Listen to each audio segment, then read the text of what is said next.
isn't it true that one of the most exhausting things as a parent, pretty much right there at the top of the list, is when the kids are just at each other, and you're not involved, it's just they just won't stop being at each other. Yeah, well, you'll get lots out of this too then, Dee, definitely. It's really exhausting, right? And you feel like you're just always the referee. You're always just like, oh gosh, can you guys just stop? And sometimes it's what makes us flip out of our parent mode that we want to be, and we just lose it because we're just sick of hearing the whinging and the whining and the hassling and having to deal with everybody else's emotions around us. Well, something that works really, really effectively, and it's also a life skill I want to share with you, and that is, I want you to write this down. If you've got a pen, if you haven't got a pen, quickly grab one. Otherwise, make sure you watch the replay and take some notes on this if you don't have one with you at the moment. But typically, now you've got to understand, why won't children compromise with each other a lot more? Typically, we are taught that learning to compromise effectively, one kid wants a toy, the other one wants it, or one wants to watch one channel on the TV and the other one wants another one, or whatever it might be, they always find things to compete about. And that can be a good thing, it's good. I think one of the most important life skills is to learn to negotiate and to learn to compromise, because if you can get good and get lots of practice at those skills with your siblings, then you're going to be a very effective adult if you learn how to negotiate and compromise effectively. But here's the downside. Typically, our kids learn that compromise means to lose, that in order to compromise with somebody, they have to give up something they want. They have to give up a scenario that, essentially makes them walk away feeling like they lose, and therefore they become resistant to wanting to compromise. They just want their way. They want the toy that they want, or the channel, whatever it is, they want what they want, and they're not willing to compromise. And so some really effective parent language, so that we don't have to come in and be the referee. We don't want to have to come in and solve these problems for our kids all the time, because otherwise we are just taking opportunities away from them to learn some very important life skills, right? They're going to need to know how to deal with these things themselves, even just by the time they get to school. So rather than us coming in over the top and we make a decision as to who gets what they want, who wins and who loses, let's teach our children that learning how to compromise can actually be a win-win situation, not okay, who's going to get what they want this time and who's going to lose, who's going to win, who's going to lose. So the parent language that we use is, how can you both get what you want? All right, so write that down. How can you both get what you want? How can we work this out so that you both win? That's typically, probably even better language. How can we work this out so that you both win? And so, as a parent, next time there's some kind of argument or something going on, come in and be mindful of your energy. Be conscious of your energy. Don't come in with the same energy that already exists in that argument, with a tight, tense, type energy, and just come in and add your energy to that. So completely diffuse that by coming in with a completely calm energy. Put your hand on both the children's shoulders. Look at one of them first and say, what is it you want? Let them have a chance to say what they want. Tell the other child, what is it you want? Let them have a chance to let you know what it is they want out of the scenario.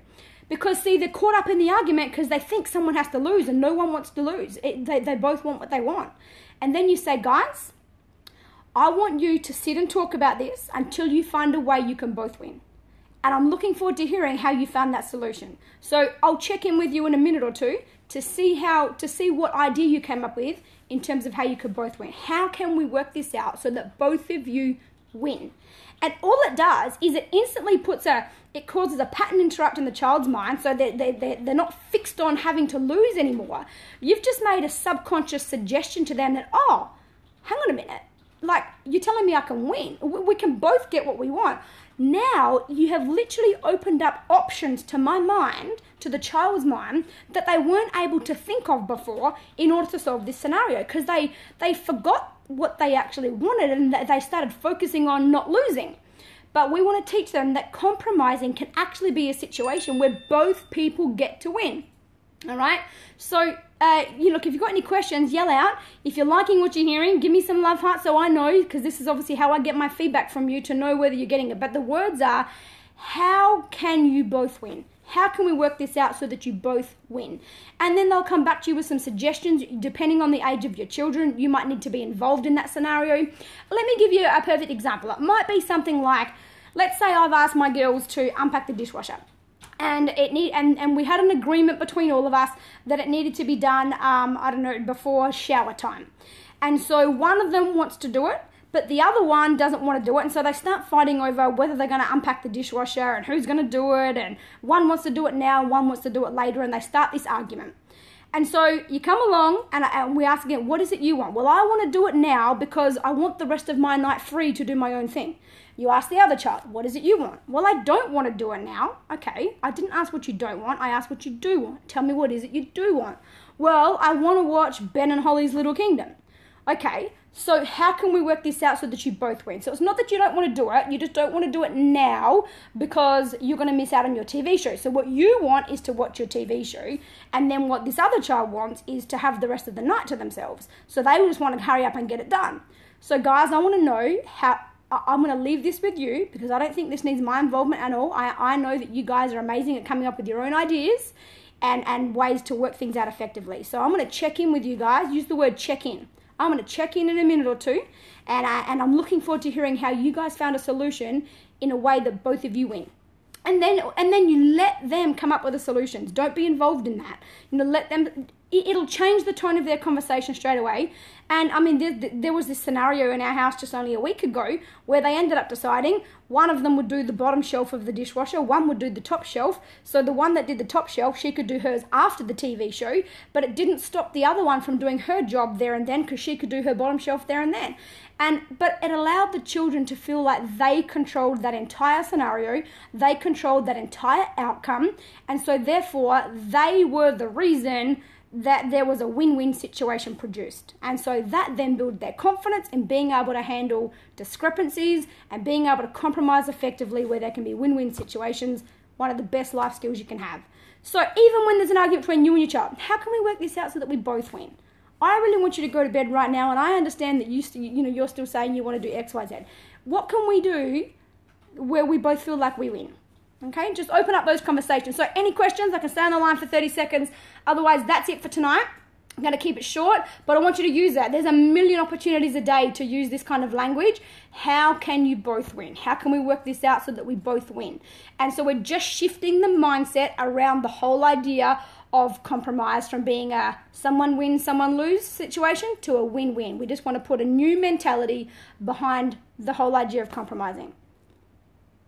I will try it. Awesome, Raquel. And I would love to, because I know your son is very spirited and very strong, and he wants what he wants.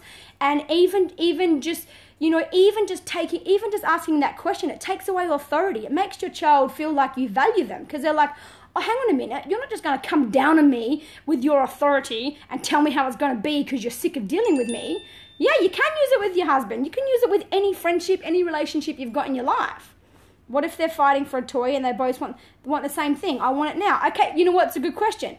You go over there and say, guys, what is it you want? Well, I want the toy. Well, I want the toy. Okay, I'm going to come back in a moment, and I want you to work out how you guys can both win, how you can both have a turn at that toy, and I'm going to leave it up to you to organize. Come back. They'll work it out. They'll decide, well, I'm going to let him go first. So you know what my girls quite often do is they'll say, well, she's going to go first, but because I'm letting her go first, what we've agreed is then when it's my turn, I get to have a longer turn. So if I have to wait for my turn, I get it for longer. But if I don't want to wait, I don't get it as much. And they do this little compromise thing. They do that with so many things, our girls do. The person who goes last gets it the longest or something. So you encourage compromise and already said, well, depends what the rules are. Not necessarily. Sometimes there are no compromise. If they're breaking some rules in the household, there are no compromise. But I'm saying in situations where there is compromise, typically when it's between siblings, then let them learn, give them a chance to develop their skills. Don't come in and be the authoritative parent that stamps out their ability to make choices, that removes their ability to feel like they owned and controlled a situation. Give them heaps of practice with all these kind of skills at home, so by the time they're out of the house, by the time you let them go free in this world, we've actually got some assets out there in society who know how to handle people. That's really the end goal. Anyway, I'm going to get out of here, guys. Great to see you all. Be back on the line in a couple of days. This Sunday in Adelaide, the parenting workshop is definitely still on. If you haven't booked your ticket yet, the promotion's going to go out tonight for that. But the link is trybooking.com/KLAK. Clack, basically. KLAK. That link is live right now. I haven't got the promotional material up because I only got out of hospital today, but I will get that up in the next hour or so. So make sure you book to come to that. Thank you very much. I appreciate you all. Thank you for all the love and the warm wishes. The topic this Sunday, we're going to be covering love languages in some depth, and we're going to workshop those languages. So you're going to work out not only what love language your child is, but before you leave the room, you're going to have some things done and things set in your week to be able to love them in their language. You'll feel so good walking out of there. We're also going to cover how to discipline a child without killing their spirit. And then we're also going to cover just how to balance your life, because we didn't get to cover that on the first week. We ran out of time, so I'm going to make sure we touch on that. So I'll see you guys all Sunday if you can come, and I'll be back on what day are we today? Tuesday. So I'll see you back on Periscope on Thursday night. Good night.